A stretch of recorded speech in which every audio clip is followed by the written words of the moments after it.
بسم اللہ الرحمن الرحیم۔ کروڑ درود و سلام نبی پاک صلی اللہ علیہ وآلہ وسلم کی ذاتی اقدس پر۔ شاہ جن کو دیکھنے والے تمام دوست احباب کو السلام علیکم ورحمۃ اللہ وبرکاتہ۔ کبھی آپ کے ذہن میں یہ سوال آیا ہے کہ اللہ نے ہمیں فجر کے وقت جاگنے کا حکم کیوں دیا ہے؟ کیا فجر کا وقت صرف نماز پڑھنے کا وقت ہوتا ہے؟ کیا اس وقت کے پیچھے ایک راز پوشیدہ ہے؟ وہ راز کیا ہے؟ اس راز کو جاننے سے پہلے ضروری ہے کہ ہم نماز کے بارے میں جانیں، جو ہم پر دن میں 5 مرتبہ فرض کی گئی ہے، اور یہ 5 نمازیں کس طرح اور کب فرض ہوئیں۔ آج کی اس ویڈیو میں ہم بات کریں گے نماز فجر کی فضیلت اور اس کی خصوصیت کے بارے میں۔ پیارے دوستو، اس ویڈیو کو لائک کریں یا نہ کریں، مگر اس ویڈیو کو آخر تک لازمی دیکھیے گا، تاکہ مسلمان ہونے کے ناطے اللہ کی اس دیے گئے تحفے سے بھرپور فائدہ اٹھا سکیں۔ آگے بڑھنے سے پہلے آپ تمام احباب سے گزارش ہے کہ اگر آپ نے ابھی تک اپنے چینل شاہ جن انفو کو سبسکرائب نہیں کیا تو جلدی سے اسے سبسکرائب کر لیں، اور ساتھ بنی گھنٹی کو دبا کر آل پہ لازمی سے کلک کر دیں۔ اس ویڈیو کو صدقہ جاریہ کی نیت سے اپنے سوشل میڈیا دوستوں کے ساتھ ضرور شیئر کر دیں، کیونکہ حضور پاک صلی اللہ علیہ وآلہ وسلم کا فرمان ہے کہ اچھی بات اور نیک بات کو پھیلانا صدقہ جاریہ ہے۔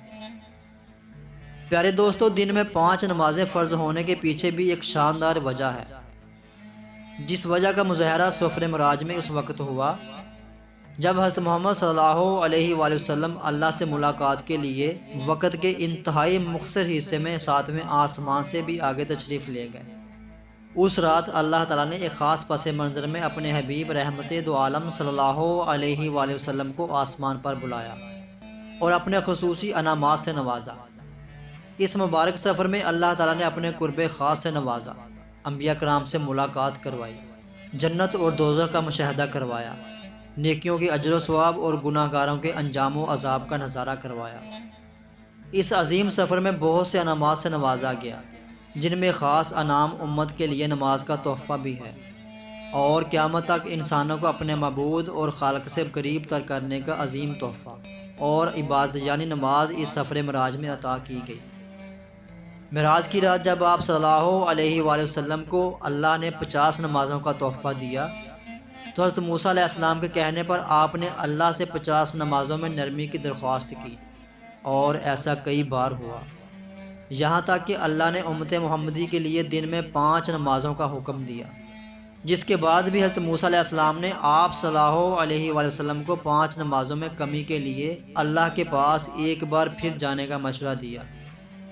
تب آپ صلی اللہ علیہ وآلہ وسلم نے فرمایا کہ میں نے اپنے رب سے کئی مرتبہ درخواست کر لی ہے، یہاں تک کہ اب مجھے اپنے رب کے پاس جاتے ہوئے حیا آتی ہے، اور اب میں راضی ہوں اور اس حکم کو ہر طرح سے تسلیم کرتا ہوں۔ دن میں 5 نمازیں فرض ہیں اور ہر نماز ادا کرنا ضروری ہے۔ یقیناً آپ کے لیے بھی نمازوں میں سب سے زیادہ مشکل نماز فجر کی نماز ہوگی، جس میں نیند کا غلبہ اتنا ہوتا ہے کہ ایک انسان بمشکل اٹھ پاتا ہے، لیکن دن کے اس خاص حصے میں جو راز پوشیدہ ہیں اسے جب آپ جانیں گے تو یقین کریں آپ فجر کی نماز کو کبھی نہیں چھوڑیں گے۔ دنیا میں کئی لوگ ایسے ہیں جنہیں بے خوابی کی شکایت ہوتی ہے، بے سکونی رہتی ہے، طرح طرح کے وسوسے اور خیالات آتے ہیں، اور ان وسوسوں، خیالات اور بے خوابی کی وجہ سے وہ ساری رات سو نہیں پاتے، اور سارا دن کام کاج کر کے بھی جب رات کو سو نہیں سکتے تو وہ کئی طرح کی ذہنی اور جسمانی بیماریوں کا شکار ہو جاتے ہیں۔ اس بے خوابی اور نیند کی کمی کا شکار آج ہر دوسرا تیسرا شخص ہو رہا ہے، جس کی بڑی وجہ اللہ کے احکامات سے غافل ہو کر دنیا کی رنگینیوں کے پیچھے بھاگنا ہے۔ ساری رات جاگنے کے بعد فجر کے قریب کچھ دیر نیند آ جاتی ہے، لیکن وہ نیند جسم کو پرسکون نہیں کرتی، جس کی وجہ سے اکثر لوگ جاگتے ہیں اور ہر قسم کی دوائیوں کے استعمال کے باوجود بھی سو نہیں پاتے، تو اللہ سے یہ سوال ضرور کرتے ہوں گے کہ اے اللہ، مجھے نیند کیوں نہیں آتی؟ آخر کیا وجہ ہے؟ بہت کم لوگ ہوتے ہیں جو اس کیفیت میں اپنے اندر پیدا ہونے والی اس آواز کو سن پاتے ہیں، جس میں ان سے کہا جاتا ہے کہ اپنے بستر سے نکلو، اللہ کا ذکر کرو، اللہ کی عبادت کرو، اور یقین کریں جو لوگ اس آواز کو سن پاتے ہیں اور اس پر عمل کرتے ہیں انہیں زندگی میں کبھی بھی بے خوابی اور نیند کی کمی نہیں ہوگی، اور وہ دنیا کے خوش قسمت ترین لوگ ہوں گے۔ اس حوالے سے ایک صوفی نظم ہے جس کا ایک امریکن مصنف کون من بارکس نے ترجمہ کیا ہے۔ جس کا ٹائٹل ہے دوبارہ مت سو جانا۔ صبح کی ٹھنڈی ہوائیں ایک راز لاتی ہیں تمہارے لیے، دوبارہ مت سو جانا۔ خود سے پوچھو تم کیا چاہتے ہو، دوبارہ مت سو جانا۔ لوگ دروازے کی چوکھٹ سے آ جا رہے ہیں جہاں دو دنیا ملتی ہے، وہ دروازہ گول اور کھلا ہے، دوبارہ مت سو جانا۔ اس نظم میں بیان کردہ دروازہ ہماری دنیا اور اس دوسری دنیا کا ہے۔ یہاں سے فرشتے ہر صبح اور شام کو اترتے ہیں، جن کا ذکر اس حدیث پاک میں ملتا ہے، جس میں آپ صلی اللہ علیہ وآلہ وسلم نے فرمایا کہ رات اور دن میں فرشتوں کی ڈیوٹی بدلتی رہتی ہے۔ فجر اور عصر کی نمازوں میں ڈیوٹی پر آنے والے اور واپس جانے والوں کا اجتماع ہوتا ہے۔ پھر تمہارے پاس رہنے والے فرشتوں سے جب اللہ تعالیٰ پوچھتا ہے، حالانکہ وہ رب کائنات ان سے زیادہ اپنے بندوں کے بارے میں جانتا ہے، وہ پوچھتا ہے میرے بندوں کو تم نے کس حال میں چھوڑا؟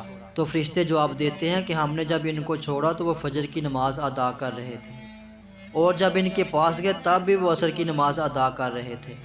فجر اور عصر کی نمازوں کی اوقات میں سونے سے منع کرنے کے پیچھے بھی ایک بہت بڑی وجہ ہے، اور وہ یہ کہ سائنس کہتی ہے کہ صبح سورج طلوع ہوتے وقت اور شام کو غروب ہونے سے پہلے نہیں سونا چاہیے، کیونکہ صبح کے وقت زمین پر آکسیجن وافر مقدار میں فراہم ہوتی ہے، جس وقت ماحول تر و تازہ ہوتا ہے، اور یہ آکسیجن آپ کو دن بھر فٹ اور چاق و چوبند رکھنے کے لیے انتہائی ضروری ہوتی ہے۔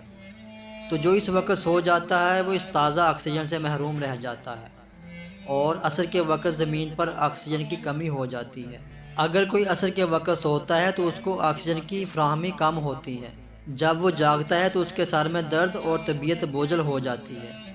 یہی بڑی وجہ ہے کہ دین اسلام میں ان دونوں اوقات میں سونے سے منع فرمایا گیا ہے۔